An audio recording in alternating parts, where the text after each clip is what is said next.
नाज़रीन, अवामी न्यूज़ में ख़बरनि जो सिलसिलो जारी है। इन वक्त असीं तव्हांखे مسوڀرڳڙي में ख़बर ॾींदा आहियूं त مسوڀرڳڙي लॻ all Sindh forest workers welfare association पारां मुतालबन जी मञता जे लाइ धरणो चीफ क़ंजरोवेटर सर्कल हैदराबाद खे हटाइण जो मुतालबो कयो वियो। इन हवाले खां वधीक तफ़सील ॿुधाए रहियो مسوڀرڳڙي में अवामी न्यूज़ जो रिपोर्टर गुलाम मुस्तफ़ा बिरोई पंहिंजी रिपोर्ट में।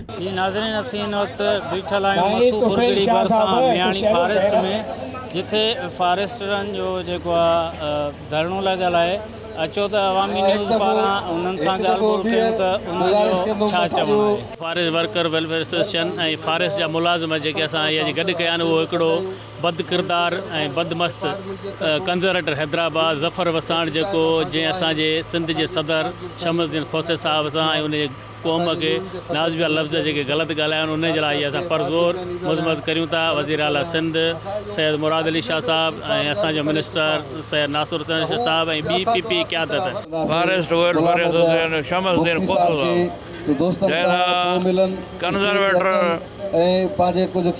वसाण साहब जेको आहे उन बदकलामी कई आहे, उन जे ख़िलाफ़ अॼु असांजो एहतजाज आहे। ऐं इहो एहतजाज इंशाअल्लाह हर ज़िले में पूरे सिंध में वधाईंदासीं।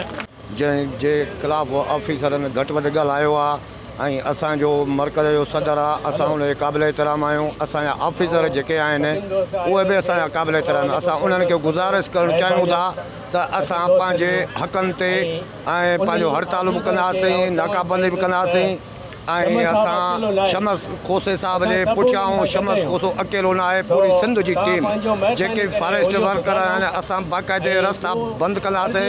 हर ज़िले में असां हड़तालूं कंदासीं। दोस्तों, फॉरेस्ट जा जवानो कराची खां कश्मीर ताईं जेके बि असां वटि हिते आया आहिनि, फॉरेस्ट मुलाज़िम, उनकी मेहरबानी। ख़ासि करे असां दोस्त मीडिया वारा जेके असां हर टाइम ते असां इज़त ॾींदा आहिनि ऐं मज़लूमनि जो आवाज़ बणिबा आहिनि, उनकी मेहरबानी। असां ही असांजो जेको धरणो आहे, हिकिड़े असांजे कंज़रवेटर ज़फ़र वसाण असांजे मुलाज़िमनि खे घटि वधि ॻाल्हायो आहे, नंढे मुलाज़िमनि खे ऐं कंहिं क़ौम खे ललकारियो आहे। ऐं असां सिंध जा इहे क़ौम आहिनि, असां सिंध जी क़ौमनि जे लाइ कहिड़ी बि क़ौम आहे, जेके सिंध में सभु सिंधी आहिनि, सभु भाइर आहिनि। पर हिकिड़े ऑफिसर खे मां सम्झां थो त मां सम्झो को पाण बेनसलो माण्हू आहे। वसाण हिकिड़ी सुठी क़ौम आहे, सिंध में वॾी बहादुर क़ौम आहे।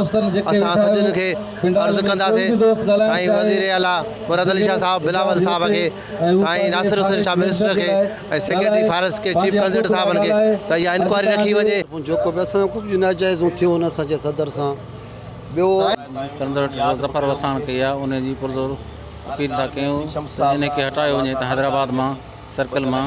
ऐं ॿियो असांजा जाइज़ मुतालबा, असांजा हक़ ॾिना वञनि, असांजा कोटा सिस्टम असांखे जीअं पंजाब जे बराबरि स्केल ॾिना वञनि, पघार असांजी ऑनलाइन कई वञे। नाज़रीन, हिते मियाणी फॉरेस्ट में जेको वर्कर आहिनि, इहो मता दोस्तनि जे खोलण जे ऑफिसरनि जे करे लाराए थो ॼाणे जहिड़ो हाल कहिड़ो हाल बाबा।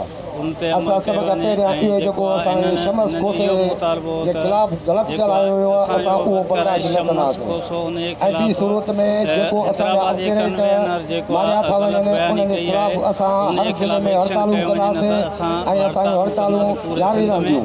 ऐं जेके पघारूं असांजूं ऑनलाइन नथियूं कयूं वञनि ऐं उन्हनि जे लाइ असां बि। मज़ीद खबरों और तफसीलात के लिए विजिट करें हमारी वेबसाइट www.awamiNewsHD.com।